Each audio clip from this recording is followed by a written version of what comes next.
आताच्या घडीची सर्वात मोठी बातमी गोष्ट आहे की प्रेस कॉन्फरन्स झाल्यानंतर इन्व्हेस्टिगेशन एजन्सी या काम करतच आहेत, त्यांच्यावर काही आक्षेप नाही. त्यांच्या स्पीडवर ज्या गतीने ते चालले त्याच्यावर मात्र आमचा आक्षेप आहे. पण प्रेस कॉन्फरन्स तुमच्यामुळे चांगल्या पद्धतीची झाल्यामुळे इन्व्हेस्टिगेशनला सुद्धा कुठेतरी जोर आलाय. दिल्लीची कॉन्फरन्स झाल्यानंतर दुसऱ्या दिवशी डीजीसीएची माणसं प्रायव्हेट प्लेनली बारामतीला गेले आणि बऱ्याच लोकांनी आता विषय घ्यायला सुरुवात, लोकांनी म्हणजे सामान्य लोकांनी विषय तर घेतलेच होते, पत्रकारांनी घेतलेच होते, पण आता नेते सुद्धा पत्र द्यायला लागलेत, विषय घ्यायला लागलेत. ही एक चांगली गोष्ट आहे, कारण लोकांच्या मनामध्ये अनेक शंका आहेत, त्याला कुठं ना कुठेतरी उत्तर लवकरात लवकर मिळालं पाहिजे अशी आमची सगळ्यांची अपेक्षा आहे. आता पूर्वी जे काही मी प्रेझेंटेशन केलं होतं त्यात अधिकची काही माहिती माझ्यापर्यंत आलेली आणि ती माहिती आपल्या सर्वांसमोर आम्ही आणणार आहोत. याच्यामध्ये अपघात आहे का घातपात हा प्रश्न अजून सुद्धा कायम त्याच्यामध्ये राहतो. पण घातपात हा जो मुद्दा आहे त्याच्यावर थोडंसं लोकांचंही आणि सगळ्यांची त्या दिशेने जाण्याला प्रवास सुरू झालाय असं आपल्याला म्हणावं लागेल. पुढं याच्यामध्ये ह्या सगळ्या गोष्टी म्हणजे आपण मी काय काय मुद्दे घेतले होते, 27 तारखेला जे जे काय घडलं, कुणीतरी भेटायला आलं होतं, कोणाचा तरी फोन आला होता, फाईलचा मुद्दा होता, फाईलच्या मुद्द्याच्या बाबतीत कुठेतरी टीव्हीवर बोलत असताना वेळ थोडा गल्लत झाली कदाचित पत्रकारांची. संध्याकाळी 6:50 ते 7:05 तो फोन फाईलसाठी त्या ठिकाणी आला होता. एवढंच फक्त अपडेट तुम्हा सर्वांना या ठिकाणी देतो. त्याच्यानंतर VSR कंपनीच्या बाबतीत अनेक त्याच्यामध्ये काही विमानामध्ये मेंटेनन्सचा विषय असेल नाही तर इतर काही गोष्टी असतील त्याचे दाखले मी दिले होते. आता सुद्धा बरेच काही तज्ज्ञ त्या विषयाकडे बोलताना, त्या विषयाच्या बाबतीत बोलताना आपण बघू शकतो. सगळ्यात महत्वाचं विमानाचे फ्यूल टँक म्हणजे अधिकचे फ्यूल टँक नाहीतर ते आपण कॅन म्हणतो, ते कॅन त्या विमानामध्ये होते, ही जी शंका मी व्यक्त केली होती.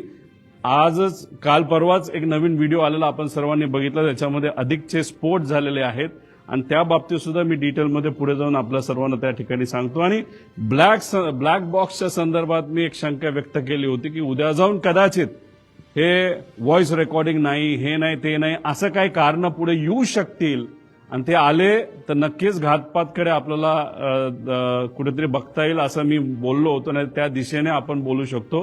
दुर्दैव असं कालच कदाचित आज प्रेस कॉन्फरन्स कालच या बाबतीतलं एक क्लॅरिफिकेशन कुठेतरी केंद्र सरकारची जी एजन्सी त्यांच्याकडनं आलेलं आहे की ब्लॅक बॉक्समध्ये कदाचित अडचण असू शकते, त्याचा काही भाग हा जळला असं ते तिथं म्हणतात. काही एक्सपर्टला आम्ही बोलू का, आम्ही ब्लॅक बॉक्स बाहेर पाठवू, असे विषय त्याच्यामध्ये त्या ठिकाणी घेतात. आता फ्युएल टँक जो आहे म्हणजे आता तुम्ही बघा व्हिडिओ.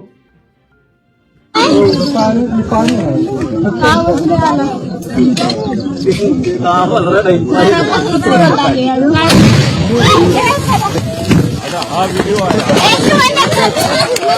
एकच स्फोट आहे असं नाही, असे बरेच झाले होते. आणि एक तुम्ही समजून घ्या की 2023चं विमान जे पडलं होतं ते मोठं होतं आणि ते पडत असताना रनवेवर पडलं होतं. रनवेवर पडलं म्हणजे रनवेची जी सरफेस आहे ती डांबरी होती नाही तर कडक होती. दादांचं विमान जे पडलं होतं तसं कडक सरफेसवर म्हणजे ते रनवेवर पडलं नव्हतं, ते साईडला पडलं होतं. त्यामुळे बॉल तुम्ही घेतला तर बॉल जर समजा फरशीवर टाकला तर बाउंड जास्त होतो आणि तो समजा मातीत टाकला तर कमी होतो.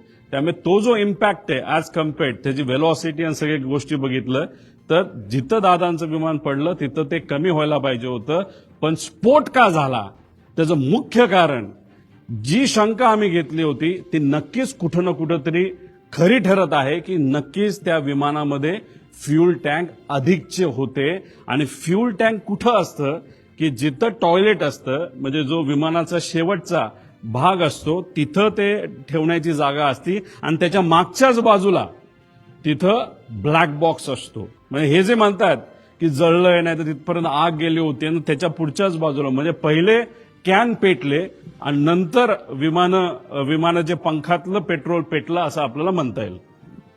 आता हे सगळे डिटेल्स आहेत, सात वगैरे सगळं, त्याच्यामध्ये पेट्रोल किती लागणार आहे, 250 लिटर 400 लिटर ह्याचं ॲव्हरेज आम्ही काढलेलं आहे. हे सगळे गणित त्याच्यामध्ये आहेत. त्याच्यामध्ये आपण जर बघितलं तर मुंबईवरनं हे विमान जात असताना फुल टँक हे भरले होते. म्हणजे ते पूर्ण विमानचे जे पंखे असतात त्या पंख्यामध्ये जो टँक असतो तो फुल भरला होता. अरे फुल कशाला भरायचं? तुम्ही इथून उडत असताना तुम्ही जर उद्या जाऊन लगेचच बारामतीला जाऊन हैदराबादला तुम्ही गेला असता तर हैदराबादला जाऊन तुम्ही तिथं फ्यूल भरू शकला असता. काही लोक म्हणतील अरे बाबा महाराष्ट्राचं स्वस्त आहे, तसं सुरतचं जास्त स्वस्त आहे. पण मग आता 3-3.5 हजार लिटर जर त्याच्यामध्ये फ्यूल बसत असेल तर त्याला 10 रुपयाचा फरक काढला तर 30-35 हजाराचा फरक पडतो. मोठा फरक होत नाही. त्यामुळे एवढं फ्यूल पंखात पण आणि आत पण असं आमचं मत आहे की हे एवढं घेऊन बारामतीच्या दिशेने जाण्याचं कारण काय. आणि जे मी पायलटच्या बाबतीत बोललो होतो की मुद्दामूनच कदाचित त्याचा वापर करून, पायलटचा वापर करून हा घातपात झाला असावा. आणि त्या घातपातामध्ये फ्यूल जास्त असलं की मोठा स्फोट होईल हे कुठेतरी शंका लोकांच्या मनामध्ये, आमच्या मनामध्ये ती कुठेतरी खरी ठरताना आपण सर्वजण बघू शकतो. हा तसा या ईमेल प्रमाणे फ्लाईट प्लॅन आहे. पण आम्हाला जे कळालंय तसा ऑफिशियली त्यांनी डीजीसीएला सांगितलं नव्हतं त्यांचा फ्लाईट प्लॅन काय. कारण त्याच्यामध्ये विषय एवढाच आहे की ते परत पुण्याला तर ते लँड करू शकत नाही, का पर्यायी एअरपोर्ट द्यावं लागतं. ते पुणे देऊ शकत नाही कारण का तिथं डिफेन्सचं फ्लाईंग सकाळी होतं. त्यानंतर मग त्याला सोलापूर देता येत नाही, त्यात सुद्धा अडचण आहे. त्याला जर दुसरं कुठलं द्यायचं असेल तर ते फक्त चिपी एअरपोर्ट देऊ शकतात. पण ते पण नाही कारण त्यावेळेस तिथं धुक्का असू शकतं. पण असेल तर कुठलं तर मुंबईच असेल. त्यामुळे ते उगाच तुम्ही जो फेरफटका मारला तो न मारता अंदाज घेऊन 3000ची व्हिजिबिलिटी जी 5000 पेक्षा कमी आहे. 5000 हे डीजीसीएचं नॉर्म आहे. एक तर तुम्ही उडायला नव्हतं पाहिजे हा आमचा मुद्दा आहे. आणि उडला तरी लँड करण्याचा प्रयत्न तिथं केला नाही पाहिजे. तुम्हाला परत मुंबईला यावं लागलं असतं. आणि पण फ्यूल भरलं होतं, आत अधिकचे टँक होते असं आमचं मत आहे. आणि त्याच्यात परत जाण्यापेक्षा डायरेक्ट हे विमान खाली आदळण्यात आलं, हे मुद्दामून आदळण्यात आलं असं आम्हाला आता त्या ठिकाणी वाटायला लागले. पुढं आता ह्याच्यामध्ये सर्वात म्हणजे विमान टेक ऑफ हे मी तुम्हाला सांगितलं. फ्लाईट प्लॅनची माहिती आपल्याला लागेल. आता फ्लाईट प्लॅनच्या बाबतीत तिथं एक गोपी नावाचा VSIचा हँडलर आहे, लय करामती आहे, मुंबईमध्ये तो बसतो. आता हे काय करतात, फ्लाईट प्लॅन हे मॅन्युप्युलेट करू शकतात. हा जो इन्व्हेस्टिगेशनला उशीर चाललाय ना त्याचा पुढे जाऊन मी पुरावे देणार आहे. आणि त्याच्या शेवटच्या बाजूला तर खूप वेगळे पुरावे त्याच्यामध्ये आहे. तर त्याच्यामध्ये मुद्दामून कागदपत्र बनवण्याचं काम हे VSR कडनं सुरू आहे असं आमचं तिथं मत आहे. आणि याच्यामध्ये जर तुम्हाला डॉक्युमेंटेशन बघायचं असेल, इन्व्हेस्टिगेशन एजन्सीला सांगायचे ईमेलचे पुरावे तिथं बघितलं पाहिजे. कारण हेड ऑफिस दिल्लीला आहे. दिल्लीवरनं फ्लाईट प्लॅन हा खाली या गोपीकडे आला असावा, गोपीने ते प्रिंट केला असावा, त्याच्यावर सह्या घेतल्या असाव्या.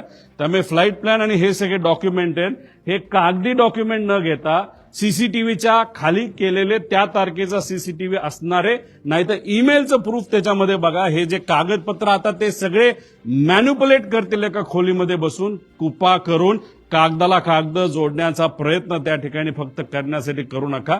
डिजिटल प्रूफ आम्हाला पाहिजे, ही मागणी आमच्या महाराष्ट्रातल्या लोकांची आहे. पुढं आता ब्लॅक बॉक्स पुढं जळतो का. आता ह्याच्यामध्ये काय सांगितलंय की ब्लॅक बॉक्स जळला, त्यातली माहिती नाही मिळाली, बरंच काय आहे. आता हे काल परवा तुम्ही बघितलं असेल, सगळ्या तज्ज्ञांनी सांगितलंय की 1100 डिग्री सेल्सिअसला 1 तास जर हा आगीत पडला असेल, ते सुद्धा 1100 डिग्री सेल्सिअसला, तरच कुठं ना कुठं तरी हा ब्लॅक बॉक्सला फटका बसू शकतो. याच्यामध्ये 2 भाग असतात. एक व्हॉइस मागे घ्या, व्हॉइस रेकॉर्डिंग असतं ज्याला CVR म्हणतात, आणि FDR असतं. FDR म्हणजे जे आम्ही म्हणतोय त्याला काही गोष्टी बंद केल्या, मग त्याचं जे हाईट असेल, स्पीड असेल, ह्याचा सगळा डेटा असतो तो त्याच्यामध्ये FDR मध्ये असतो. आता प्रेशर जर 6000 मीटर खोलीपर्यंत जे प्रेशर असतं पाण्याचं, त्या प्रेशरला हा ब्लॅक बॉक्स टिकू शकतो, 1 महिना टिकू शकतो. हे प्रेशर अतिरिक्त सांगितलंय 6000. म्हणजे समुद्रात वेगळं असतं. मग कितीतरी हजार हत्ती त्याच्यावर उभे केले, एवढं प्रेशर त्याच्यामध्ये असतं. आणि आगीच्या बाबतीत मी सांगितलंय. आता आगीच्या बाबतीत लोक म्हणतील रे असं नाही, तिथं खूप मोठा ब्लास्ट झाला. एक तुम्ही समजून घ्या, तिथं बरेचसे कागद हे न जळलेले तुम्हाला दिसले. त्याचं कारण असं, तो भपका जो स्फोटचा असतो तो काही सेकंदासाठी असतो आणि तो नंतर विझून जातो. त्यामुळे कागद सुद्धा जळलेला नाही. त्याची सेम थिअरी या बाबतीत आहे. तो भपका अंदाजे 1001 डिग्री सेल्सिअसच्या आसपास, नाही तर त्याच्यापेक्षा खाली असू शकतो, असं आमचं त्याच्यामध्ये मत आहे. पुढं आता ह्याच्यामध्ये हा जो भाग आहे, हा विमानाची बॉडी काय असती, अल्युमिनियम अलॉय असते.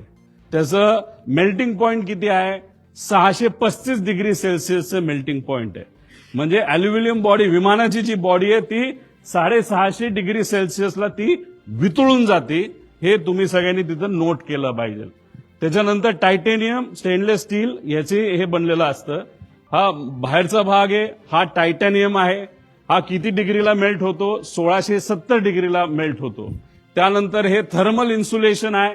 आणि हा जो भाग आहे हा अल्युमिनियमचा आहे. म्हणजे विमानाची बॉडी ज्याची बनली आहे तो भाग आत असतो आणि त्याच्या आत हा ब्लॅक बॉक्स असतो. त्यामुळे हे जे काय सांगतात ना की हे घडलं असेल, ते घडलं असेल, ते जळलं, ती माहिती, हे मॅनिप्युलेशन आहे, असं आमचं ठाम त्याच्यामध्ये त्या ठिकाणी मत आहे. पुढं आता हे कुठं होता ब्लॅक बॉक्स, हा इथं होता. आता या ब्लॅक बॉक्स म्हणजे विमानाच्या त्या बाजूला हा ब्लॅक बॉक्स जर इथं होता तर अरे बॉडी कुठं जळली आहे. इथं केबल सुद्धा आहेत, पुढे केबल पण आहेत, त्या सगळ्या कॉपरच्या केबल आहेत. कॉपरचा मेल्टिंग पॉइंट अजून कमी असतो, त्या सुद्धा तिथं मेल्ट झालेला नाहीत. म्हणजे उगाच कालचं आज आमचं प्रेझेंटेशन आहे म्हणून काहीतरी द्यायचं, म्हणून काहीतरी माहिती काल दिली, असं आमचं त्याच्यामध्ये मत आहे. पुढं हे सगळे उदाहरणं आहेत.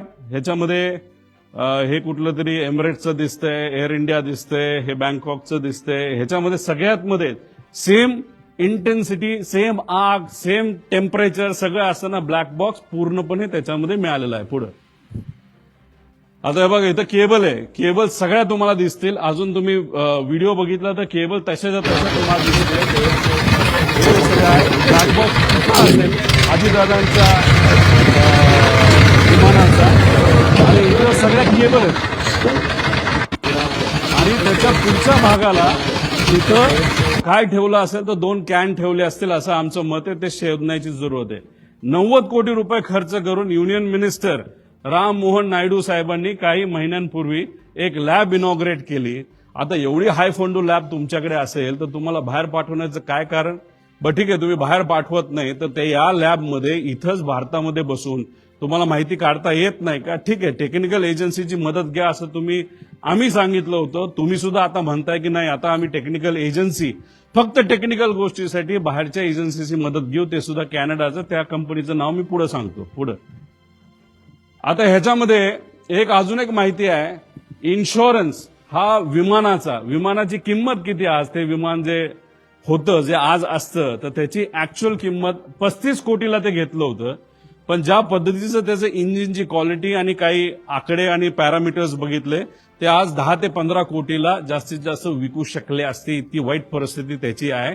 आणि ज्या लोकांनी ते विमान चालवलंय पूर्वी आणि आज ते कंपनी बरोबर नाही, या लोकांनीच आम्हाला सांगितलं की 10 कोटीत दिलं कुणी जर असतं आत्ता तरी न घेणं हे जास्तच योग्य ठरलं असतं. आता 10-12 कोटीच्या किमतीचं जे विमान होतं त्याची आजची इन्शुरन्सची व्हॅल्यू किती होती तर 55 कोटी रुपये होती. त्यानंतर लायबिलिटी इन्शुरन्स किती होता, 210 कोटी. म्हणजे आत बसणारी लोक, त्याच्यानंतर घरावर कोणाच्या पडलं, तर जर कुठल्या व्यक्तीवर पडलं, जनावरांवर पडलं तर 210 कोटी रुपये त्याची टोटल लायबिलिटी व्हॅल्यू होती. आता ह्याच्यामध्ये पायलट सुद्धा आले, याच्यामध्ये 5 जण आली. मग तो जो मेन पायलट होता त्याला किती रुपये मिळणार या 210 पैकी, हा सगळ्यात मोठा प्रश्न आहे. आणि ही गोष्ट त्या पायलटला माहीत होती का, खरंच इन्शुरन्स मिळणार होता का, या बाबतीत स्पष्टीकरण होणं महत्वाचं आहे. पुढे आता ह्याच्यामध्ये अकाउंटेबल मॅनेजर कोण आहे कोणाच माहित नाही. डीजीसीएला सुद्धा माहित नाही. त्यांच्या वेबसाईटवर सुद्धा यांचं नाव काढून टाकलंय. Chief of flight safety, director of training, ह्या अकाउंटेबल मॅनेजरचं इंटरव्ह्यू हा डीजीसीए घेतं. आणि डीजीसीए इंटरव्ह्यू घेतल्यानंतर त्यांनी अप्रूव्ह केल्यानंतर हा फ्लाईट मॅनेजर आपल्याला त्या ठिकाणी मिळतो. म्हणजे हा जो अकाउंटेबल मॅनेजर, जसं महाराष्ट्र सरकारचं माझ्या अंदाजाने कोणतरी एक आहे, त्याचं नाव शर्मा का असं काहीतरी नाव आहे, ते आपले सेफ्टी ऑफिसर आहेत. त्यांचा इंटरव्ह्यू डीजीसीएली घेतला, मग त्यांना तिथं हे केलं. तर ही माणसं कुठे आहेत, यांचा इंटरव्ह्यू तुम्ही केलाय का, यांचं इन्व्हेस्टिगेशन तुम्ही केलंय का? कारण का अकाउंटेबल मॅनेजर हा रिस्पॉन्सिबल असतो, त्यांनी तिथे ईमेल केले पाहिजे. त्यामुळे जी कालची नोटीस जी आलेली आहे, नाहीतर एक्सप्लेनेशन जे डीजीसीएली दिलेलं त्याच्या खालच्या बाजूला 2 नाहीतर सीसी अकाउंटेबल मॅनेजर केलेलं आहे. त्यामुळे अकाउंटेबल मॅनेजर कोण आणि ही लोक कोण हे माहिती घेणं महत्वाचं आहे. पुढे आता हे महाशय, म्हणजे हे जे तुम्ही जर ट्रक चालवत असाल, तुम्ही ट्रकच चालवला पाहिजे, तुम्ही गाडी चालवायची नाही. तुम्ही जर गाडी चालवत असाल तर ट्रकचं लायसन्स तुम्हाला मिळत नाही, त्याला वेगळं घ्यावं लागतं. तुम्ही ट्रक चालवत असताल आणि जेसीबी चालवायला गेला, नाही तर पोखलान चालवायला गेला, जी मोठी मशीन, तुम्हाला अलाउड नाही. तसंच लेअर जेटचं तुम्ही विमान चालवत असाल तर तुम्हाला दुसरं विमान लेगेसी सारखं वापरता येत नाही. आता इथं जो फोटो बघितले हे आहेत मिस्टर कपूर. हे मागे जे आहे ते लेगेसीचं विमान आहे. आपले मुख्यमंत्री साहेब आणि उपमुख्यमंत्री दुसरे हे लेगेसीली जास्त ट्रॅव्हल करतात. ही आहे लेगेसी, हे आहे लेगेसी आणि हे आहे लेअर जेट. म्हणजे हे महाशय लेगेसी सुद्धा चालवत होते आणि हे महाशय लेअर जेट सुद्धा चालवत होते. आणि फक्त हाच व्यक्ती चालवत होता असं नाही, रोहित सिंग सुद्धा इलिगली हे दोन्ही विमानं तिथं चालवत होतं. याचे सीसीटीव्ही कॅमेरा, याचे डॉक्युमेंटेशन हे करा. आमच्याकडे डॉक्युमेंटेशन आहे, आम्ही कसं काढलं हे आम्हाला माहिती. पण या डीजीसीला आम्हाला सांगायचं आणि इन्व्हेस्टिगेशन अधिकाऱ्यांना आणि ऑफिसरला सांगायचं, कृपा करून कागद रंगवारंगवी करणं हे तुम्ही सोडून द्या. आणि जर करत असाल तर ते चुकीचं आहे. जर उद्या जाऊन त्या कागदात जर फरक दिसला, व्हिडिओ आमच्याकडे कुठला असेल आणि तो जर आम्ही दाखवला आणि त्याच्यामध्ये जर डिस्क्रिपन्सी आली तर हे योग्य ठरणार नाही. त्यामुळे इथं एक खूप मोठी इलिगॅलिटी आहे. त्यानंतर तुम्ही दारू पिलाय का नाही तर हे बीए करावं लागतं. हे अशा पद्धतीचं मशीन असतं. पण अनफॉर्च्युनेट हे जे मशीन आहे हे आहेत एक यंग पायलट आहे, यांचा व्हिडिओ आम्ही आमच्या लेवलनी त्या ठिकाणी काढला. हे असं फुंकावं लागतं, असा व्हिडिओ काढावा लागतो की बाबा फुंकतोय आणि दाखवावं लागतं 0% दारू आहे. तसंच हे राईटचे महाशय हे वेगळेच आहेत. ह्याचं नाव काय, ह्याचं नाव कोणतरी फॉरेनर आहे, तो पुढे असेल कदाचित. तर हे असा व्हिडिओ काढावा लागतो. आता रोहित सिंग जो मालक होता VSRचा आणि आपला हा जो कपूर आहे, याचे असे व्हिडिओ आम्हाला आजच्या आज त्या ठिकाणी लागणार नाही. तर तुम्ही इन्व्हेस्टिगेशन मध्ये आम्हाला तिथं दाखवा. पण हे जे मशीन आहे, या मशीनचा एक खूप मोठा फ्लॉ आहे आणि हे फक्त VSR कडे, हे एअरपोर्ट अथॉरिटीकडे नाहीये. VSR कडे असणारे हे जे मशीन आहे याच्यामध्ये तारखा या बदलल्या जाऊ शकतात. हा फ्लॉ आहे या मशीनचा. म्हणून म्हणतो इन्व्हेस्टिगेशन जेवढं पुढे जाईल तेवढं मॅन्युप्युलेशन हे मोठ्या प्रमाणात त्या ठिकाणी होणार आहे. आता याच्यामध्ये 2023 मधील अपघात प्रकरण आम्हाला जे कळलंय, त्याचा जो कॅप्टन होता ना, चालवणारा सुनील कंजर जो आहे, त्याचं नाव कदाचित प्लस मायनस असेल.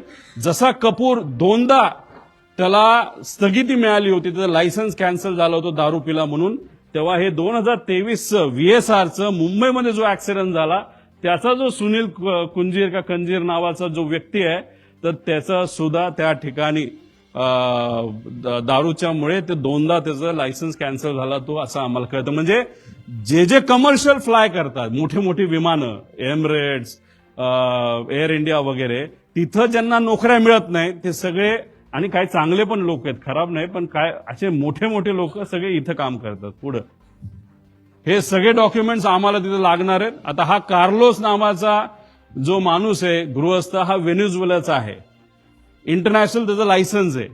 पण हा भारतामध्ये कसं तो त्याला VSRच्या माध्यमातून इथं उडवलं जातं, तर हा येतो एंटर करताना ऍज अ पॅसेंजर, आणि पॅसेंजर म्हणून आत आल्यानंतर विमानात बसल्यानंतर तो कॉकपिटमध्ये जायचा आणि कॉकपिटमध्ये जाऊन त्या ठिकाणी विमान उडवायचा. आता ह्याच्यामध्ये बघा, captain, crew details, captain Venezuela हा पूर्वीचा त्याच्यामध्ये डेटा आहे. पण हा त्या पद्धतीने काय गोष्टी, त्याचं सगळं जे लायसन्स आहे ते अमेरिकन फॉरेनचं लायसन्स असतं ते रिजेक्टेड आहे. आता उदयपूरमध्ये एक बिझनेसमन आहे, त्या बिझनेसमनला मी या व्हिडिओच्या माध्यमातून विनंती करतो, या माणसापासून तुम्ही जपून राहा. हे VSRचं आहे, ते बीचक्राफ्ट 350चं विमान आहे उदयपूरचं. हा माणूस चालवतो, पण जाताना आत तो पॅसेंजर म्हणून जातो आणि तिथं बसून मग तो विमान चालवतो. मला सांगायचं काय, VSR मध्ये चुका किती आहेत आणि त्या चुका कशा लपवल्या जातात आणि कोण लपवलं जाते, मी पुढे जाऊन तुम्हाला सांगतो. पुढे आणि हे वेदर रिपोर्ट वगैरे हे सगळे डेटा आम्ही मागितलेला आहे, मागणार आहोत, पत्र देणार आहोत. पुढे आता पायगड्या VSR साठी DGCA कडून काय पायगड्या घातल्या जातात का, पुढे घ्या. आता हा रिपोर्ट आहे, तुम्ही इथं बघताय, लेअर जेट 45. आता मला तुम्ही सांगा, तुम्ही जर टेक्निकल इन्व्हेस्टिगेशन एजन्सी असाल तर तुम्ही टेक्निकली बोललो पाहिजे ना, कॅमेराचं काय आहे, त्याचं पिक्सल किती आहे, डिटेलमध्ये बोललो पाहिजे. पिक्सल, कॅननचा कॅमेरा आहे तर कॅनन 1 आहे का 2 आहे का, नाहीतर मोबाईल जो वापरला, जो तिथं मर्डर सीनवर मोबाईल जो सापडला तो iPhone 17 आहे का 16 आहे का 15, हे तुम्हाला सांगावं लागेल. पण बघा, टेक्निकल इन्व्हेस्टिगेशन एजन्सी जी काम करते, का आम्ही ऑब्जेक्शन घेतो या एजन्सीवर आणि DGCAच्या आत्ताच्या लोकांवर, सगळ्याच नाही पण काही लोकांवर. इथं लिहिलंय लेअर जेट 45 एअरक्राफ्ट. हे लेअर जेट 45 एअरक्राफ्टच नाहीये, हे लेअर जेट 45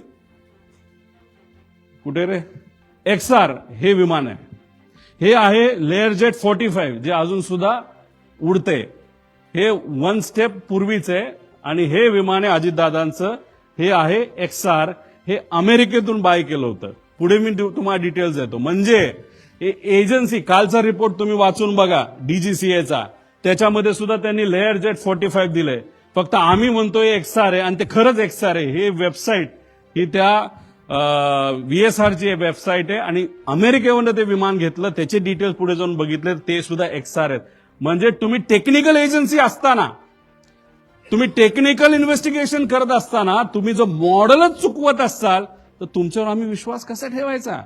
मोठ्या नेत्यांनी सांगितलंय की रोहित पवार असं ऑब्जेक्शन घेत नाही. काल कुठला तरी इथला एक मुंबई पुरता मोठा नेता का छोटा नेता त्यांनी सांगितलं की का ऑब्जेक्शन घेत, याच्यासाठी आम्ही ऑब्जेक्शन घेतोय. तुम्ही याच्यामध्येच जर मॉडेलच चुकवत असाल तर पुढे इन्व्हेस्टिगेशन तुम्ही कशी करणार आहात, असा प्रश्न आहे. पुढे हा बघा, आता दुसरं केंद्रीय विमान DGCA, आता सर्टिफिकेट ऑफ रजिस्ट्रेशन आणि ह्याच्यामध्ये सर्टिफिकेट ऑफ हे विमानाचं काय म्हणतात त्याला, एअरवर्दीनेस, हे 2 आहेत. आता एअरवर्दीनेस, सर्टिफिकेट ऑफ एअरवर्दीनेस कधी आलंय 21ला आणि विमान रजिस्टर कधी झालंय 22ला. म्हणजे काय केलं, आधी गाडी घेतली, त्याचं सगळं PSU वगैरे केलं, सगळं करून टाकलं आणि नंतर ते रजिस्टर केलं, तसं विमानाचं झालं. हे चुकीचंच आहे. हे PIB रिपोर्ट आहे 28/1चा. याच्यामध्ये जर तुम्ही certificate of registration, certificate of airworthiness, याच्यामध्ये जो फरक येतोय तो 1 वर्ष आधीचा आहे, हेच तुम्ही चुकला आहात. आधी रजिस्ट्रेशन तुम्हाला करावं लागतं आणि मग तुम्हाला एअरवर्दीनेस घ्यावं लागतं. इथं जर रिपोर्टमध्ये तुम्ही चुकवत असाल म्हणजे कुठंतरी रिपोर्ट मॅन्युपुलेट केले जातात का, रिपोर्टमध्ये हेराफेरी होती का, असा आमचा साहजिकच प्रश्न राहणार ना. हे तुमच्याच रिपोर्टवरनं आम्ही सांगितलं ऍक्सिडेंट नंतरच्या. आणि ह्याच्यामध्ये तुम्ही जर म्हणत असाल नाही आमच्याकडनं चुकलं, काढलं ना आम्ही, आमचे पण काही कॉन्टॅक्ट आहेत का नाही, हे आहेत ना सर्टिफिकेट, हे दोन्ही सर्टिफिकेट आम्ही इथं लावलेले आहेत, त्याच्यावरनं तुम्ही बघा. म्हणजे एजन्सी DGCA म्हणते तारखा चुकवते, आम्ही पुरावे देतो की तारखा चुकल्यात, ह्याच्यावरनच आम्हाला कुठेतरी या इन्व्हेस्टिगेशनवर डाऊट आहे. पुढे आता ह्याच्यामध्ये हे विमान, कुठलंही विमान घेतलं गेल्यानंतर त्याला 5000 तास असं काहीतरी दिलं जातं. त्याचं तास किती होते या विमानाचे, 5000. अजित काका जेव्हा विमानामध्ये बसले होते त्याला किती तास झाले होते, तर ते 5915. किती तास बाकी होते, त्या कंपनीच्या म्हणण्यानुसार फक्त 85 तास. अहो आम्ही सुद्धा जेव्हा उडतो ना, आम्ही बघतो 400 तास बाकी आहेत का 500 तास बाकी आहे, हे आम्ही सिव्हिलियन म्हणून बघतो. मग अजितदादा तर Z+ सिक्युरिटीचा माणूस होता. त्यांच्या विमानामध्ये जेव्हा ही घटना घडली तर आपण जर बघितलं तर ही 14/9चा हा विषय आहे. तर हा जो रिपोर्ट आलाय तर त्याच्यामध्ये 4,915 म्हणजे 85 तास फक्त बाकी होते. आणि ह्याच्यात आमचा क्लेम आहे. आणि मी जी हनीवेल नावाची कंपनी जी हे इंजिन बनवलं त्या कंपनीच्या मॅनेजरला मराठी कळत असेल ना तर ट्रान्सलेट तुम्ही करा की खरी माहिती ही डीजीसीएला तुम्हाला ईमेलच्या माध्यमातून द्यावी लागेल. आम्ही प्रयत्न केला पण ते आम्हाला देत नाही. आमचा अंदाज आहे हे मशीन 5,000 त्याचं वय होतं तर हे मशीन 8,000 पर्यंत उडलेलं आहे. म्हणजे दादांकडे मशीन देत असताना तसंही त्या मशीनमध्ये काहीच राहिलं नव्हतं आणि त्याची किंमतही खराब झाली होती. आणि मग मुद्दामूनच ह्याच्यामध्ये मशीन सुद्धा देताना खराब क्वालिटीचंच दिलं.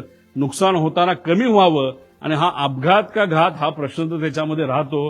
पण हे मेंटेनन्स सगळे बघितल्यानंतर दादांना जे मशीन दिलं Z सिक्युरिटीनी असताना सुद्धा VIP ट्रॅव्हल होतोय ह्या VSR कंपनीला माहिती असताना, एरो या कंपनीला माहित असताना सुद्धा मशीन हे संपलेलं होतं. आणि तेच मशीन म्हणजे इंजिन त्या विमानाला होतं आणि तेच विमान हे अजितदादांसाठी त्या ठिकाणी सेवेसाठी दिलं. म्हणजे हे आश्चर्याची गोष्ट आहे. इतकं जर कुणी दुर्लक्ष करत असेल एवढ्या मोठ्या VIPला तर कदाचित हा VIP फक्त लोकांसाठीच VIP मोठा नेता होता. बाकीच्यांना या नेत्याची काहीच किंमत नाही असं आपण म्हणायचं का, असा प्रश्न आम्हा सगळ्यांना निर्माण होतो. पुढे आता बघा, विमानाला कलर करायचा असेल तर तो घरी करता येत नाही, तुमच्या गॅरेजमध्ये करता येत नाही. त्याला त्याच कंपनीकडे पाठवावं लागतं. त्याला 3-4 कोटीचा खर्च आहे. काही दिवसांपूर्वी एक व्हिडिओ आहे एमिरेटचा, तो रंगवायला एका एमिरेटच्या मोठ्या विमानाला रंगवायला 50 कोटी रुपये लागले फक्त रंगवायला. आता ह्या महाशयाली घरीच पेंटिंग केलं. आता ह्याचं कारण बघा, हा जळल्यानंतर एक नंबर इथं तुम्हाला दिसतोय. हा आधी दिसत नव्हता, जळल्यानंतर तो दिसायला लागला. तो नंबर काय आहे? N80PQ. मग आम्ही आमच्या अमेरिकाच्या कॉन्टॅक्टचा वापर केला. तिथं जे कुठले आमच्या ओळखीचे कॅनडाचे लोक आहेत त्यांच्याकडे आम्ही बघितल्यानंतर हे काय आहे N80PQ, हे आहे US रजिस्ट्रेशन. हे आहे त्यांची वेगवेगळे मालक, 5 मालक झालीत. त्याच्यामध्ये काय फायनान्स कंपन्यात काय आहेत, म्हणजे एखादी मारुतीची गाडी नाही तर कुठलीही गाडी घेत असताना आपण बघतो फर्स्ट ओनर आहे का सेकंड ओनर आहे. इथं 4-5 ओनर होते. म्हणजे एवढं जुनं मशीन, ह्याची किंमत 15 कोटीच्या पुढे त्या ठिकाणी नाहीये. तर ही माहिती घेतल्यानंतर हे अमेरिकेवरनं विमान आणलं होतं पुढं. आता हे बघा, कुठलंही विमान हे जेव्हा तुम्ही भारताच्या बाहेरून आणता एक लिस्ट असते, त्याला आपण म्हणतो STC, सप्लिमेंटेड टाईप सर्टिफिकेट. याच्यामध्ये मी मार्क केलेत, हे लेअर जेटचे आहेत.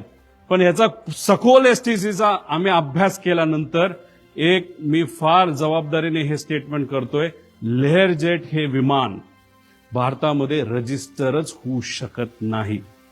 हे स्ट्रेट फॉरवर्डली तुम्हाला सांगतो. हे इलिगली रजिस्टर झालेत DGCAच्या काही अधिकाऱ्यांचा उपयोग करून, नाही तर वापर करून, नाही तर ज्या ज्या गोष्टी ज्या द्यायच्या होत्या त्या देऊन. आणि स्वस्तातलं विमान हे VIP साठी मुद्दामून वापरलं गेलं का? त्यामुळे VSR कंपनी का बंद झाली पाहिजे? त्यात इन्व्हेस्टिगेशन करत असताना फक्त त्या DGCAच्याच लोकांना घेऊन का नाही केलं पाहिजे? भारताच्या बाहेरची का चांगली इन्व्हेस्टिगेशन एजन्सी आणली पाहिजे? ह्या सगळ्या गोष्टी, म्हणजे इथं तसं बघितलं तर कमिटी बघितली तर सगळेच चुकीचे असं मी म्हणणार नाही, पण चोरालाच पोलिसाचं काम दिलं असं म्हणायला काही हरकत नाही. अशी आजची परिस्थिती आहे. पुढं आता ह्याच्यामध्ये CVR फार चर्चेत आहे. CVR हे आहे ज्या दादांचं ऍक्सिडेंट झालेलं विमान. इथं तुम्ही बघितलं तर तो CVR जो त्याच्यामध्ये बसवलेला आहे, अमेरिकेचं हे मशीन आहे, त्या CVR मध्ये किती मिनिटं रजिस्टर होऊ शकतात आवाज? फक्त 30 मिनिटं. आणि DGCAचं सिव्हिल एव्हिएशन रिक्वायरमेंट काय म्हणतात? 2 तास. जर मशीनमध्ये विमानात 30 मिनिटं होतं आणि DGCAचं रूल बुक म्हणतं 2 तास, मग हे विमान कसं रजिस्टर भारतामध्ये झालं असा आमचा प्रश्न आहे. साहजिकच आहे.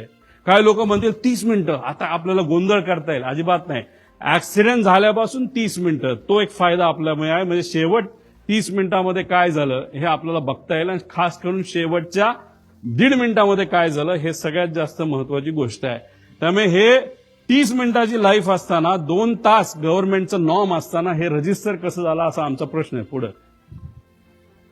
आता हे एफडीआर ब्लॅक बॉक्स मध्ये हे एफडीआर असतो आणि मी कृपा करून एक समजा सीबीआर आणि एफडीआर मध्ये कुणी हस्तक्षेप करू शकत नाही. आणि एफडीआर म्हणजे मेकॅनिकल जी मुवमेंट असतात ती जी कंपनी तुम्ही काल बघितलं असेल त्यांनी एक नाव दिलेलं आहे ती ही कंपनी आहे L3 टेक्नॉलॉजीज. ही आहे कॅनडाची. आता आम्ही कॅनडाचा कॉन्टॅक्ट तिथं वापरून आम्ही थोडंसं रिसर्च करून कॅनडा या त्या देशातून आम्ही हे सर्टिफिकेट आणलेलं आहे. या सर्टिफिकेटमध्ये हे जो एफडीआर आहे ते एफडीआर बद्दल त्याचा महत्व आहे आणि ती कंपनी कुठली हे मी तुम्हाला दिलेलं आहे. म्हणजे डॉक्युमेंट्स जसे डीजीसीएकडे तसं आपण प्रेमाने आणि आपला माणूस जवळचा गेला या दृष्टिकोनातून जर धडपड केली तर आपल्याला बरीच माहिती मिळते. आणि शुभचिंतक खूप आहेत कारण का दादा एक फार मोठा नेता होता त्यामुळे माहिती ही बऱ्यापैकी आता आमच्याकडे यायला लागलेली आहे. त्यामुळे विनंती या एजन्सीला आहे की तुम्ही सुद्धा चांगल्या पद्धतीने इन्व्हेस्टिगेशन करावं. त्यामुळे ही L3 टेक्नॉलॉजीज नावाची कंपनी आहे. पण आमचं मत आहे की लेअरजेट हे रजिस्टर करू शकत नाही. बेकायदेशीरपणे हे रजिस्टर झालंय. पुढे आता ह्याच्यामध्ये सप्लिमेंटल टाईप जे हे आहे सर्टिफिकेट आता ह्यात रिव्हॅलिडेशन वगैरे जे आहे FFA STC for Indian operations VSR आणि DGCA हे सगळ्या गोष्टी आता ह्याच्यामध्ये सांगितलं की DGCA आणि VSR मध्ये फार जवळचे संबंध होते. ते संबंध कसे होते हे मी पुढे सांगतो. पुढे आता याच्यामध्ये आपण बघितलं की ह्यात ऑर्डर काढली ही इन्व्हेस्टिगेशनची ऑर्डर आहे. आता ही कधीची आहे तारीख आहे 2/2 म्हणजे अपघात झाल्यानंतर 4 दिवसाली. का मोठा नेता नव्हता का त्याच दिवशी काढायला काय झालं होतं का दुसऱ्या दिवशी जसे इन्व्हेस्टिगेशन करण्यासाठी काय फॉरेन्सिकची लोक संध्याकाळी पोहोचली निवांत कुठे जेवायला गेले असतील कुठे फिरायला गेले असतील आणि एवढा मोठा नेता जाऊन सुद्धा अख्खं जग तिथं आलं होतं आणि हे इन्व्हेस्टिगेशन आणि फॉरेन्सिकचे लोक संध्याकाळी 8ला का 7ला का कधीतरी तिथं पोहोचली असं आम्हाला कळालं. आता ह्याच्यामध्ये तुम्ही 4 दिवसानंतर एजन्सी काढता ह्याच्यामध्ये हे सगळी लोक डीजीसीएची आहे. मग डीजीसीए कसं चुकलं हे आम्ही सांगत असताना तुम्ही जर डीजीसीएच्याच लोकांना त्याच्यामध्ये घेतलं असेल तर मग ह्याला आम्ही काय म्हणणार. आणि त्याच्यात हे अपूर्वा म्हणून ज्या आहेत अपूर्वा अग्रवाल ह्या जेट एअरवेजमध्ये काम करत होत्या. जेट एअरवेजचं काय रिलेशन आहे हे मी तुम्हाला सांगतो. पण ह्याच्यात एकाला सुद्धा लेअर जेट विमान कसं असतं काय असतं टेक्नॉलॉजिकल काय ऍडव्हान्समेंट आहे एकाला सुद्धा याच्यामध्ये माहित नाही. ही आजची परिस्थिती आणि अशा लोकांना ज्याला विमानच कसं होतं लेअर जेटमध्ये काय कॉम्प्लिकेशन असतात काय टेक्नॉलॉजिकल ऍडव्हान्समेंट आणि प्लस मायनसेस असतात हे माहिती नसताना सुद्धा नावापुरती ही एजन्सी बनवली. अपूर्वाचं नाव कुणी दिलं हे पुढे जाऊन मी तुम्हाला सांगतो. पुढे आता जो साऊथ वेस्ट एअरलाईनचा जो अपघात झाला अमेरिकेमध्ये 17 एप्रिल 2018 झाला आणि प्राथमिक अहवाल कधी आला 2 दिवसात आला.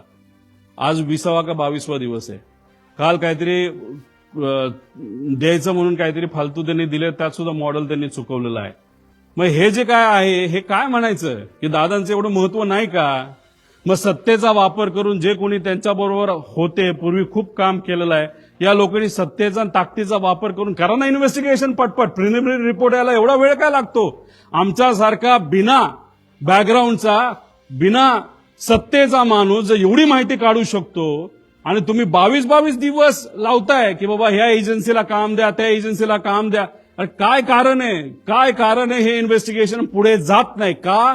कारण कागदपत्र बनवले जातात. VSR कंपनी ही अडचणीत येऊ नये नाहीतर त्या अपघाताच्या मागे जे लोक नाहीतर जे डोकं होतं त्या डोक्याला वाचवण्याचं काम ही इन्व्हेस्टिगेशन एजन्सी करतेय का असा प्रश्न लोकांना आता पडायला लागलेला आहे.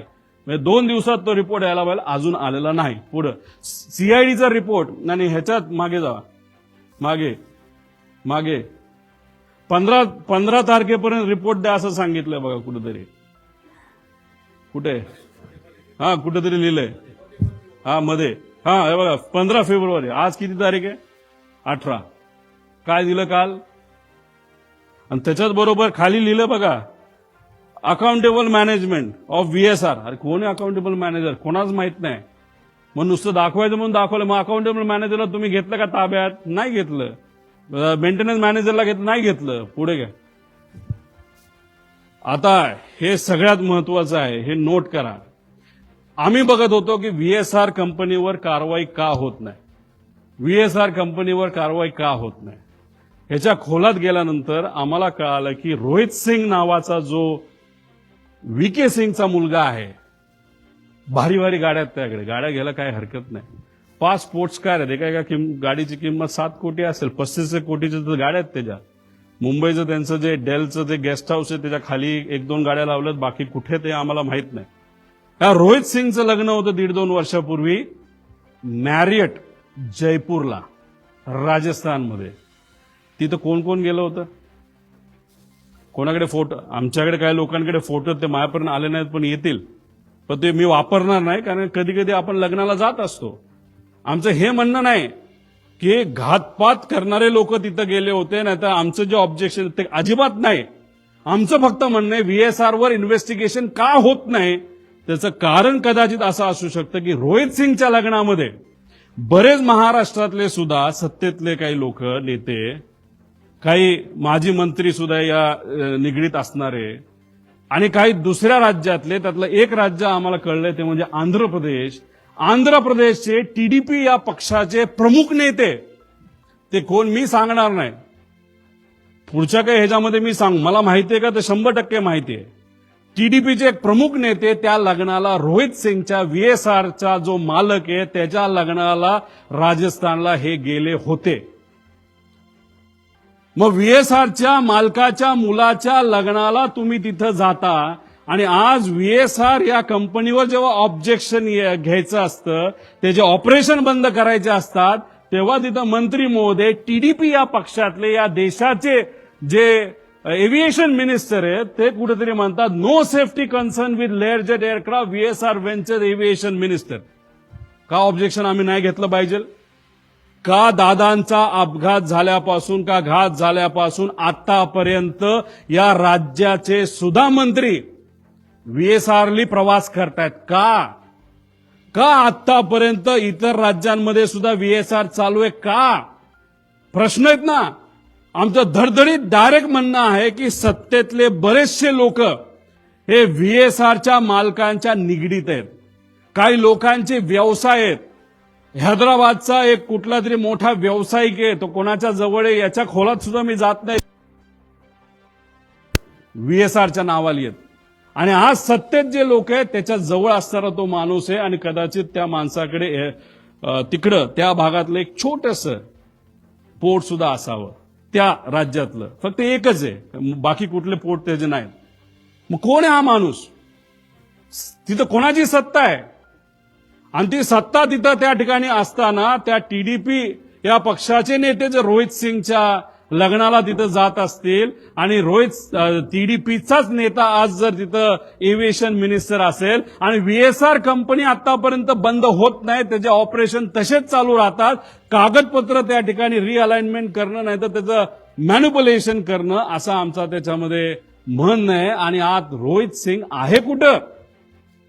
आज रोहित सिंग भारतामध्ये नाही.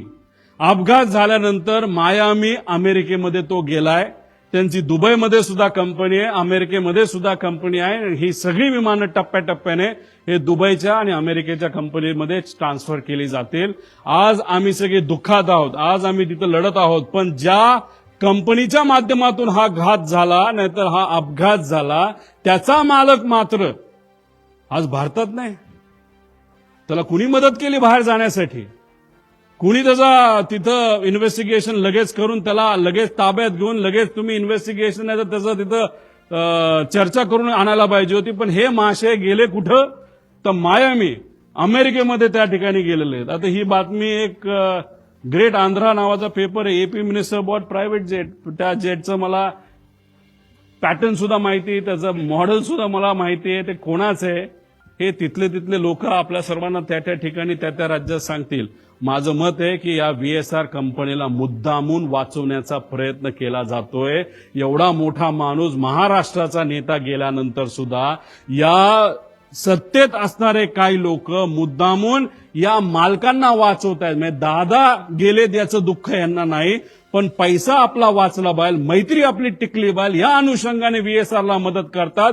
म्हणून आमचं मत आहे की आज नाही तर उद्या VSR कंपनीला बंदी घातली पाहिजे आणि इन्व्हेस्टिगेशन करत असताना त्याच्यामध्ये सुद्धा काही चेंजेस केले गेले पाहिजे. त्याच्यामध्ये तुम्ही 5 कुठले तरी घेतले, सीबीआयला देताय, चांगली गोष्ट आहे, सीआयडी तर आहेच, पण याच्याच बरोबर एक वर मॉनिटरिंग एजन्सी आम्हाला असावी. राज्यात विरोधी पक्ष नेत्यांना त्याच्यात घ्यावं. दुर्दैवाने महाराष्ट्रात कोणी विरोधी पक्ष नेता नाही, पण हा विषय फार मोठा आहे. प्रायव्हेटली फार मोठे सेलिब्रिटी ट्रॅव्हल करतात. त्यामुळे आमचं मत आहे की देशातले जे विरोधी पक्ष नेता वरचा आणि खालचा जो आहे, राहुल गांधीजी आणि वर जे असतील त्यांना याच्यामध्ये त्या ठिकाणी घ्यावं, काही खासदारांना घ्यावं, खाली काही फॅमिली मेंबरला घ्यावं. तो जो पक्ष आहे जो बाधित आहे, नाही तर अजितदादा ज्या पक्षाचं प्रतिनिधित्व करत होते त्यातल्या काही लोकांना घ्यावं, पण त्यातले काही खूपच एव्हिएशनच्या अनुभवी लोक आहेत, त्यांचं काय करायचं हा निर्णय त्यांनी त्या ठिकाणी घ्यावा.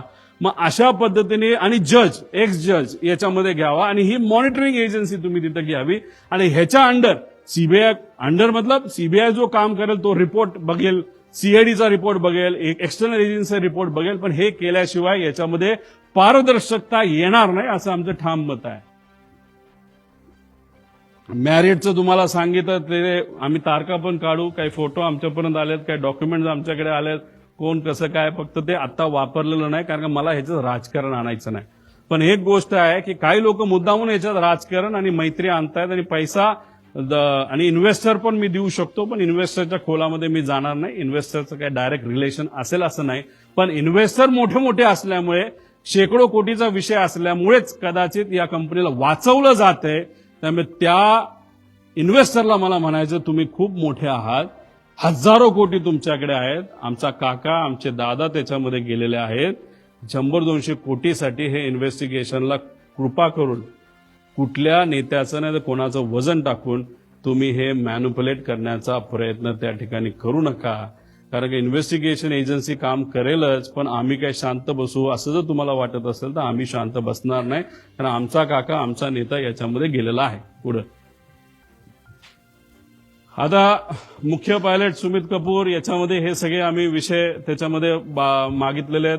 त्यांना कौटुंबिक अडचण होती. आता ती कौटुंबिक अडचण खूप खोलात जाऊन मी म्हणणार नाही, आणि त्या विषयाला धरून त्याचं ब्लॅकमेल तिथे झालं असावं आणि मग ते ब्लॅकमेल त्या ठिकाणी झालं असल्यामुळेच ते जे काही घटना घडल्या अशी शंका आहे की त्यांनी मुद्दामूनच त्या घटना त्या ठिकाणी घडून आणल्या. कारण बऱ्याच एक्सपर्टशी बोलल्यानंतर विमान ज्या पद्धतीने कळलं ते मुद्दामून मॅन्युअली आणि ट्रान्सपॉन्डर हे विषय तुम्हाला त्या आधीच्या ह्याच्यामध्ये सांगितलेलं आहे.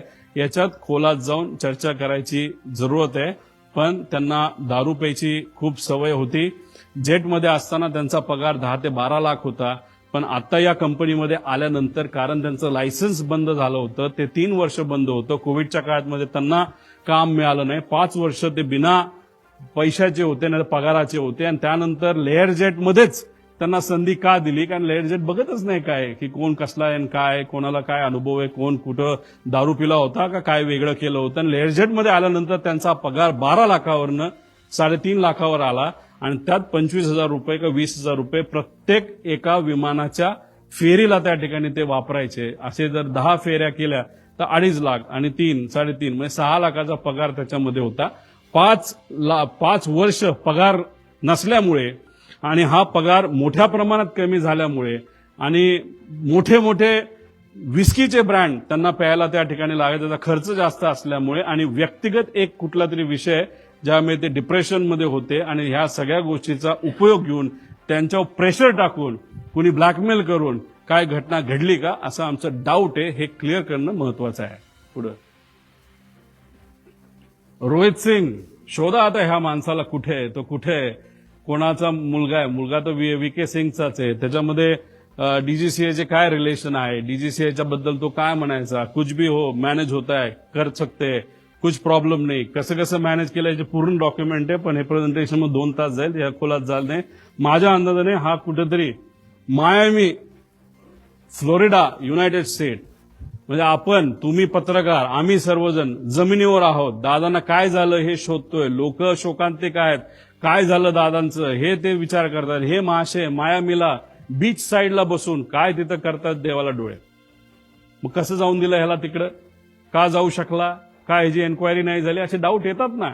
मग डाऊट क्लिअर करणं महत्वाचं आहे. पुढं आता मला हा प्रश्न पडलेला आहे.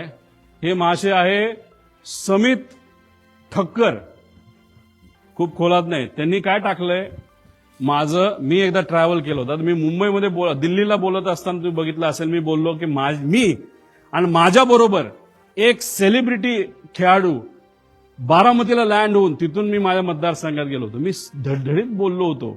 पण या महाशयाली मला ट्रोल करण्यासाठी, मला ट्रोल करण्यासाठी दुसरं काहीच नाही ना.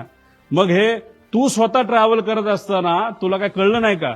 मला थोडी कळणार होतं का? तुझी अपेक्षा होती का, त्या ट्रोलरची अपेक्षा होती की त्यावेळेसच माझा ऍक्सिडेंट त्या ठिकाणी व्हायला पाहिजे होता, मी संपायला पाहिजे होतं, तर क्रिकेटरही संपायला पाहिजे होतं, अशी तुझी अपेक्षा होती का? हे असले थर्ड क्लास पैसे घेऊन काम करणारे ट्रोल हे कोणाचे आहेत याचा मी अभ्यास करायला लागलो. हे आहेत एका फार मोठ्या बीजेपी पक्षातले सगळे प्रमुख नेत्यांचे. ह्याच्यामध्ये देवेंद्र फडणवीस साहेबांना या बाबतीतली माहिती नसावी असं मला तरी त्या ठिकाणी वाटतं. पण देवेंद्र फडणवीस साहेबांना मला सांगायचंय, लोकांना प्रश्न पडायला लागलेला आहे. मी अजितदादांच्या घातपातचा मुद्दा तिथं मांडतोय, पण मला ट्रोल हे बीजेपीचे ट्रोलर का करायला लागलेत? आणि तो सुद्धा हा काही छोटा ट्रोलर नाहीये, हा फार मोठा ट्रोलर आहे. आणि हा एकदा एखादी ट्वीट टाकली नाही तर मेसेज टाकला की हे जे बगल बच्चे जे आहेत पैसे घेऊन काम करणारे, हे सुद्धा त्या ठिकाणी रिट्वीट करतात आणि रिट्वीट माहिती करतात. आणि अजून एक मी आत्मविश्वासाने सांगतो, आणि काही लोकांकडे ते पुरावे आहेत, ह्याच माणसाली 2 दिवस आधी 28 तारखेच्या 2 दिवस म्हणजे ऍक्सिडेंटच्या 2 का 3 दिवस आधी एक अशी ट्वीट केली होती आणि ती 7.5 मिनिटांनंतर त्यांनी डिलीट केली. आणि त्या ट्वीटमध्ये दिलं होतं पुढच्या 2 दिवसामध्ये एक अशी घटना घडणार आहे, त्याच्यामध्ये महाराष्ट्राच्या राजकारणामध्ये खूप मोठा भूकंप येऊ शकतो, असं काहीतरी त्या महाशयाला लिहिलं होतं. ह्याच्याबद्दलचे पुरावे आमच्याकडे, आम्ही ते घेतोय. पण हा कोण आहे हा? आणि हे जे आहेत ना सगळे हे ट्रोल करणारे, हे सगळे कोण आहे? कुठलं आहे? अहिल्यानगर, हे सगळे बीजेपीचे ट्रोलर्स आहेत सगळे. त्यांचे ते पेजेस काढतात, पैसे देऊन काम करणारे लोक आहेत सगळे. आता हिथं तर मी काय बोललो आणि देवेंद्र फडणवीस साहेब काय बोलले? साहेब, देवेंद्र फडणवीस साहेब, याच्यामुळे आता लोकांना वेगळी शंका त्याच्यामध्ये यायला लागली. रोहित पवार भावनेच्या भरामध्ये मुद्दे मांडतोय, टेक्निकल मुद्दे, अराजकीय बोलतोय, पण भाजप मला ट्रोल करते.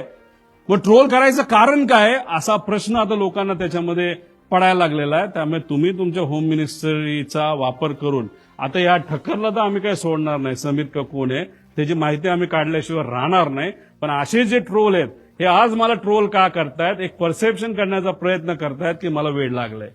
हो, प्रेमापोटी मला वेड लागलंय, पण वेड दोन्ही गोष्टीचं असतं. एक वेड जे तुला लागलंय पैसे घेऊन काम करायला, आणि मला माझ्या काकाला काय झालं, माझ्या दादाला काय झालं हे शोधण्याचं वेड मला लागलंय. आणि हे मला फक्त एकट्याला लागलं नाही, महाराष्ट्रात तमाम जनतेला त्या ठिकाणी लागलंय. त्यामुळे अशा पद्धतीनं माझं ट्रोलिंग तिथं केलं जातंय. आणि काही महाशय कॅश बॉक्सवाले, त्याचं नाव वेगळं असेल, त्यांनी सुद्धा आता आम्हाला ट्रोल करायला सुरुवात केली. काय हरकत नाही, तुला किती पैसा वापरायचा वापर, कारण तुमच्याकडे पैसेवाले लोक आहेत, आमच्याकडे स्वाभिमानी मराठी माणसं आहेत.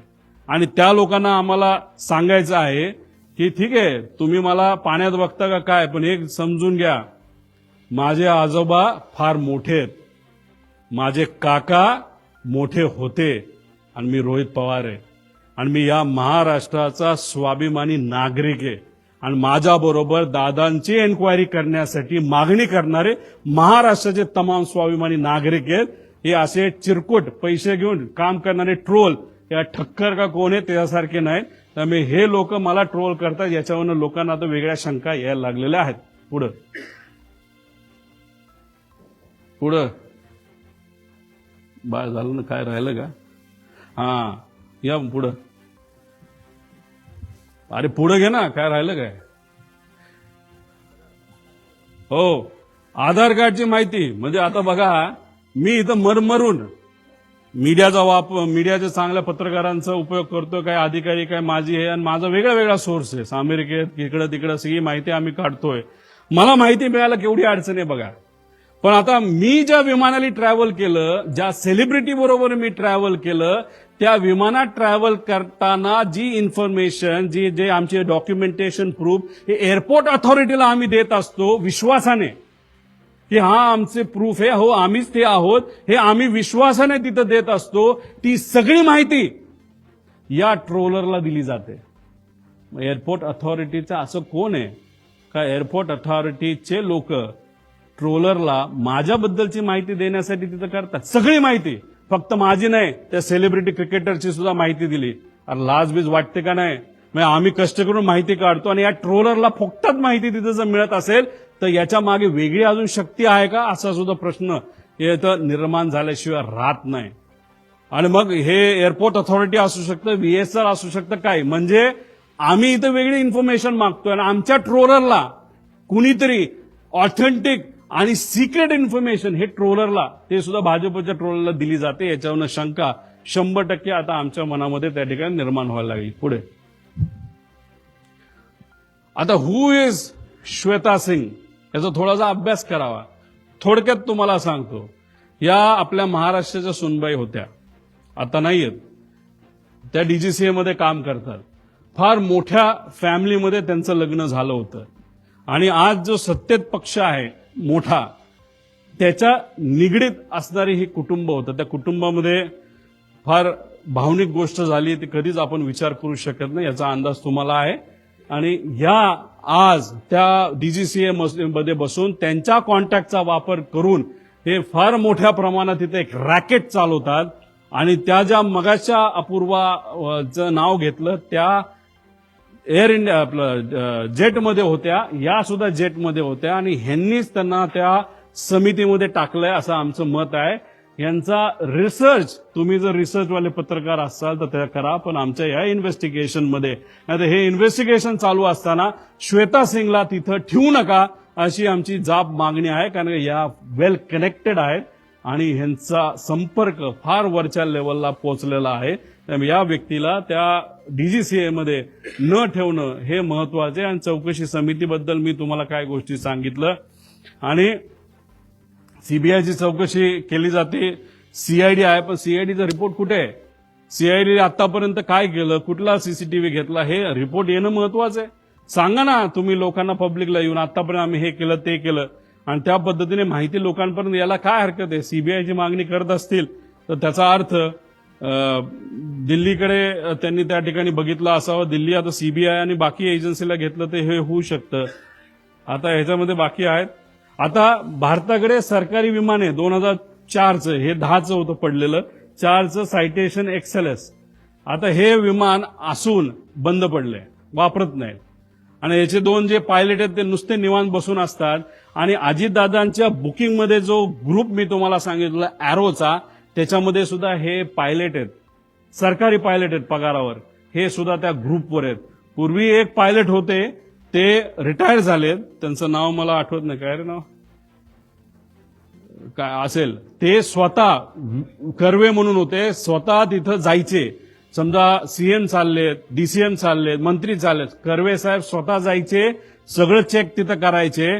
पण हे महाशय नुसते ग्रुपमध्ये दोघं पदं घेतली, मोठा पगार त्यांना चालू आहे, पण एकदा सुद्धा ते साईटवर त्या ठिकाणी जात नाही चेक करायला की विमान नीट आहे का नाही. तर हे कोण अधिकारी 2, ते शर्मा आणि अजून कोणतरी जे महाराष्ट्र सरकारमध्ये काम करतात, त्यांची माहिती काढणं त्या ठिकाणी महत्वाचं आहे असं आमचं मत आहे. आणि एरो नावाची कंपनी ज्याने त्या पवार जो होता त्याला जे सांगितलं होतं वेदर इज ऑल ओके, त्याचं तुम्ही केलं काय? एरो कंपनीचा धंदा चालू आहे, विमानाचा धंदा चालू आहे, VSRचा धंदा चालू आहे. मग दादांच्या बाबतीत जे काय सांत्वन, जे काय दुःख आहे, हे फक्त राजकीय भूमिका आहे का? आम्ही इथं हळहळ करतोय पण बाकी सगळ्या गोष्टी चालू आहेत. मग जे चाललंय ते सुपरफिशियल आहे का, दाखवण्यासाठी आहे का, त्यात राजकारण आहे का, असा प्रश्न आता आम्हाला निर्माण व्हायला लागलाय. आणि आम्ही जर हे मुद्दे घेतले नसते तर इन्व्हेस्टिगेशन कुठल्या दिशेला गेलं असतं? मीडियाने हे मुद्दे घेतले नसते ते इन्व्हेस्टिगेशन भरकटलं असतं. आणि लोकांच्या मनामध्ये एक तीव्र इच्छा आहे की काय झालं हे कळलं पाहिजे. म्हणूनच तुमच्या मदतीने, मीडियाच्या मदतीने आज जे काय चाललंय ते राईट डिरेक्शनला चाललंय. आणि जे चुकतायत त्यांना कुठेतरी कान तुम्ही सर्वजण, आपण सर्वजण धरतोय असं आपल्याला म्हणावं लागेल. आणि हे जे मी बोललो लग्न हे ते जे काय आहे, तर ते जे केंद्रीय मंत्री आहेत जे एव्हिएशनचे, आतापर्यंत तुमच्याकडनं प्रायमरी रिपोर्ट तिथं आला नाही. आणि रोहित सिंगच्या लग्नामध्ये तुमचेच जर प्रमुख नेते रोहित सिंग जो VSRचा मालक आहे त्याच्या लग्नाला 1.5-2 वर्षापूर्वी जात असतील तर मग आम्ही कशी अपेक्षा करू की तुम्ही ट्रान्सपरंटली ह्याच्यामध्ये इन्व्हेस्टिगेशन कराल. आणि असं जर तुम्ही सरळ सरळ स्टेटमेंट देत असाल की व्हीएसआर कंपनीची काय चूक नाही, तर मग आमची पहिली मागणी असेल की हे इन्व्हेस्टिगेशन होऊस तर हे जे मंत्री आहेत टीडीपीचे त्यांना वेगळी जबाबदारी द्यावी. पण या जबाबदारीवरनं म्हणजे या पदावरनं त्यांना त्या ठिकाणी लगेचच्या लगेच काढण्यात यावं अशी आमची त्याच्यामध्ये मागणी आहे. कारण का ह्याच्यामध्ये बरेच काही गोष्टी लिंकिंग त्यांचा असल्यामुळे इन्व्हेस्टिगेशन हे नीट होऊ शकत नाही अशी आमची भूमिका आहे. या मंत्र्यांची ह्याच्यामध्ये चूक आहे नाही तर कुठे इन्व्हॉल्ड असेल असं आम्ही म्हणत नाही या घातपातात. पण व्हीएसआरला तुम्ही वाचवत आहात असं कुठंतरी एक चित्र आता या ठिकाणी निर्माण झालेलं आहे. पुढं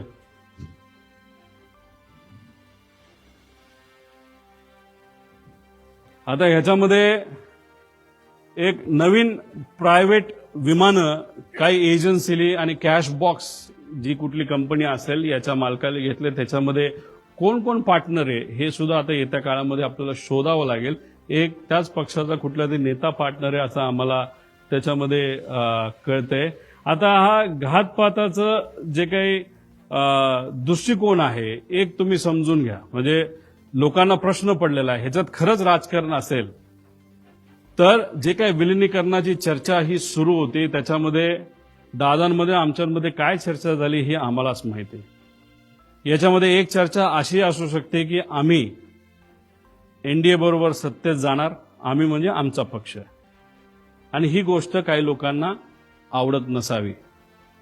नाही तर दुसरा जो सिनारिओ आहे दृष्टिकोन आहे की दादाच एनडीएमध्ये राहणार नाहीत, दादाच एनडीएतून बाहेर निघतील आणि रस्त्यावरची सामान्य लोकांची साठीची लढाई आमच्यावर लढतील.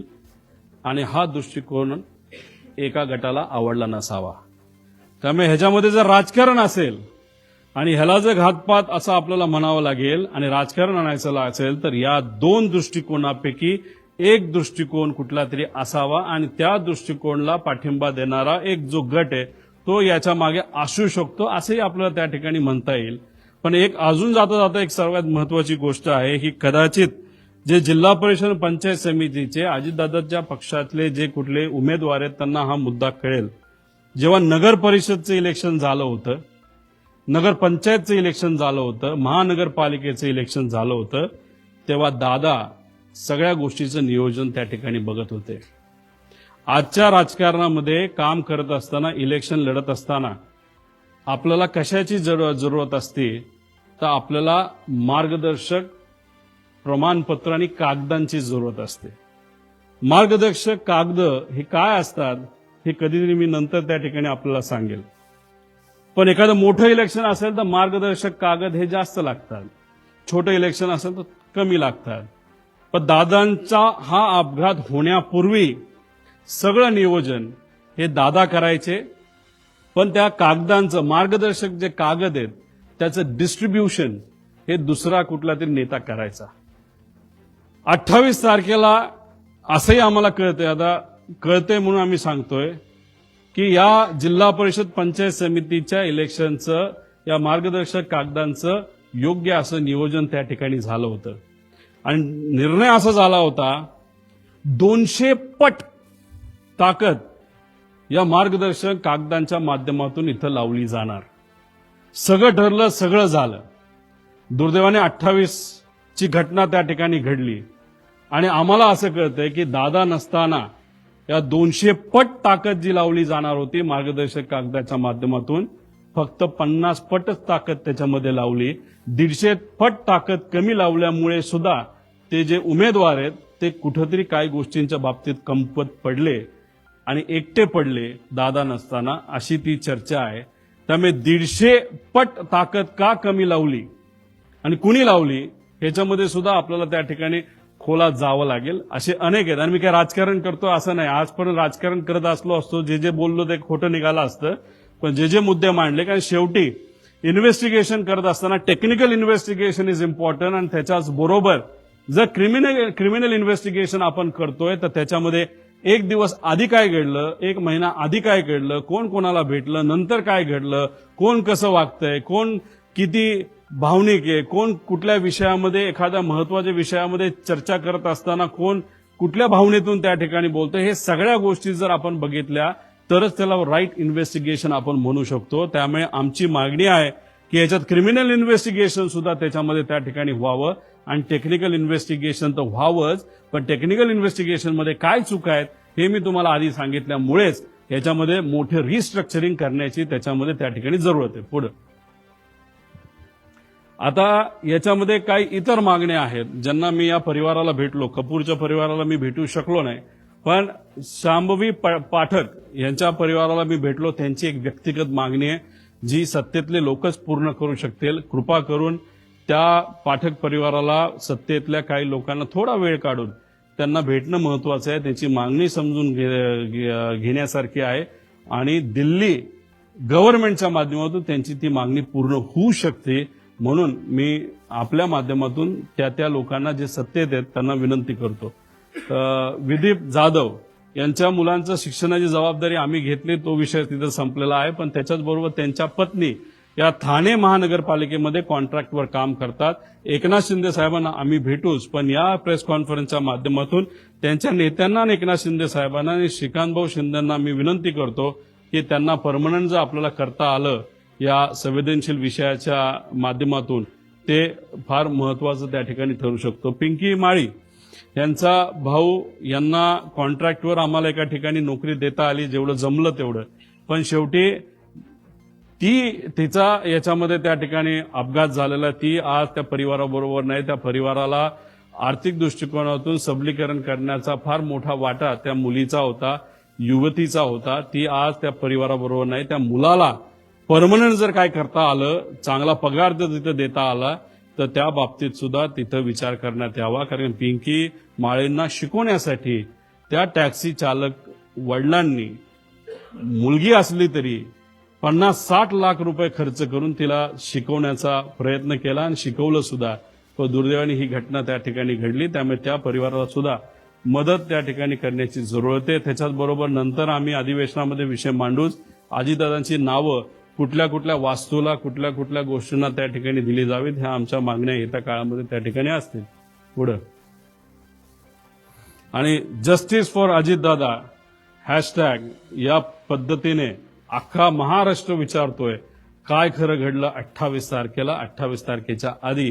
पण जे 28 तारखेला घात का अपघात जो घडला, त्याच्यामुळे सर्व महाराष्ट्रातले सामान्य लोक आज चिंतेत आहेत आणि आज एवढा मोठा नेता आपल्यातून गेला तर आपलं उद्या कसं व्हायचं असा प्रश्न त्यांना तिथं पडलेला आहे.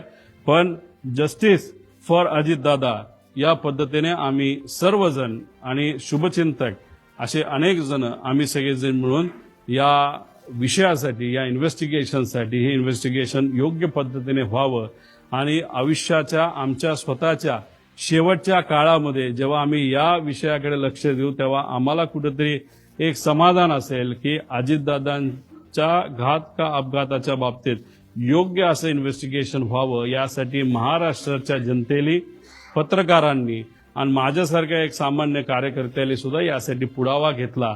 माणूस आपल्यात नसला तरी जस्टिस त्यांच्या त्या गोष्टीला मिळालं असं एक समाधान शेवटच्या आयुष्याच्या लेवलला हे आम्हा सगळ्यांना त्या ठिकाणी असावं, एवढीच आमची छोटीशी साधीची इच्छा.